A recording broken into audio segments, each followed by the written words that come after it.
Bonjour, c'est Cédric Merlin de 03 Allier. On se retrouve aujourd'hui pour un deck profile Samurai. Donc j'avais déjà présenté un deck profile Samurai début décembre. Donc là c'est le deck que j'aurais dû jouer à Châteauroux. Je ne me suis pas rendu parce que à cause du temps. Il faut savoir qu'il y avait 200 joueurs préinscrits, 58 qui ont été. Donc je suis assez déçu du temps. Alors, voici la découpe. Il y a 40 cartes, 16 monstres, donc on va commencer déjà avec 10 ans qu'on met en 3 fois, donc très facile à invoquer, on l'invoque spécialement, il a 1800 d'attaque, donc c'est très bien. 3 Kagemusha pour faire des synchros, donc c'est très pratique. Ensuite 2 anciens, parce que l'ancien on peut l'invoquer spécialement, il est en combo avec Ascétisme et Kagemusha, on peut poser facilement un lion et un Barthio. En faisant l'exis de Kagemusha. On continue avec 2 Kageki pour faire des invocations spé, donc en 2 fois. Un grand maître que je joue à 2, que j'ai passé 1 pour une deuxième force de miroir.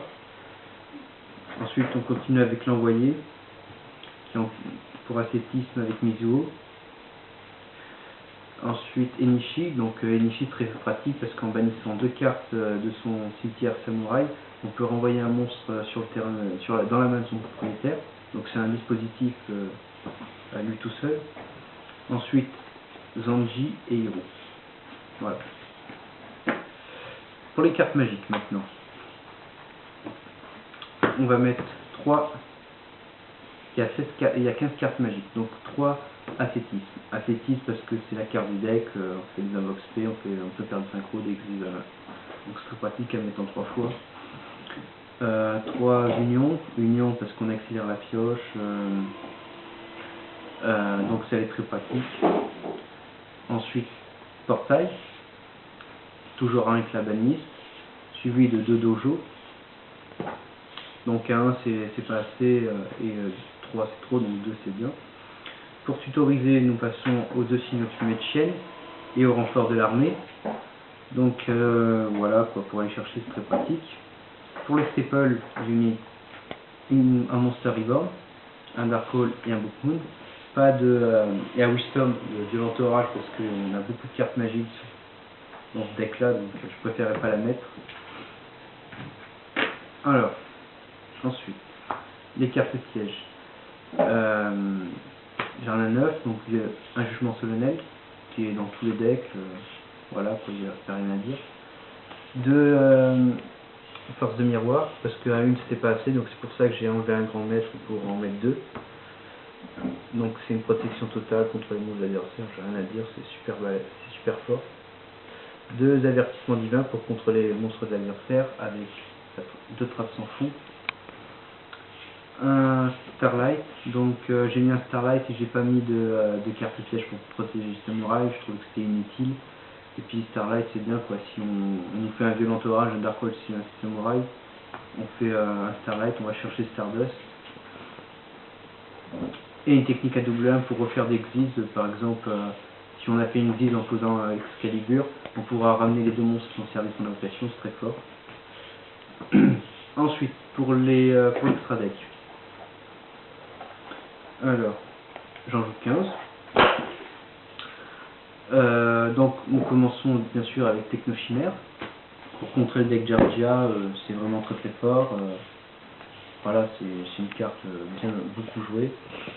Suivi d'un Librarian pour accélérer la pioche, vu qu'on fait. C'est l'un des decks, c'est voir le deck le plus synchro du moment.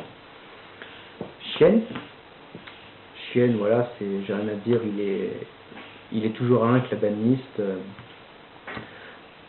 Donc voilà, on a une fois par tour les cartes magie et pièges de l'adversaire, donc c'est très fort.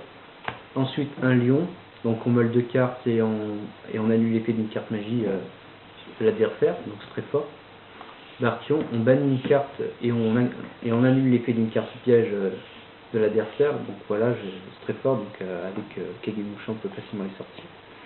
Ensuite on continue avec Gaïa, rose noire, donc destruction totale, et Stardust qu'on va chercher avec les Starlight. Pour la partie Xyz, j'ai mis un levière, donc comme je vous le disais, avec Enishi. Quand on aura banni des 6 samouraïs, on pourra les ramener, faire des synchros, des exis, ce genre de choses. Donc très très fort, très joué. On continue avec Zenmanes, protection totale, je trouve. Golem acide de destruction, je l'ai mis, j'ai pas mis un Léviathan parce que Léviathan il a 2500 d'attaque. Enfin, on peut le faire passer à 2500 et vu qu'il y a des grotons comme Moulin Glacia, ce genre de truc, lui il a 3000, on peut tout de suite l'attaquer. Ensuite Ninja Armurlam. Ninja Armurlam parce qu'on peut taper 2 fois plus, il est très très fort. Un champion héroïque Excalibur parce qu'on peut doubler facilement son attaque en détachant des monstres, donc il est très très fort. Suivi de Ombre de Chienne, qu'on peut protéger, on peut protéger les samouraïs qui sont faibles, donc un ancien ou un envoyé. Et Koba Gagaga que j'hésitais à mettre avec Utopie, j'hésitais, mais je préférais facilement le mettre parce qu'on peut se protéger et vu qu'on peut infliger des dommages comme ça, c'est très pratique. Hop. Dernière partie, side deck.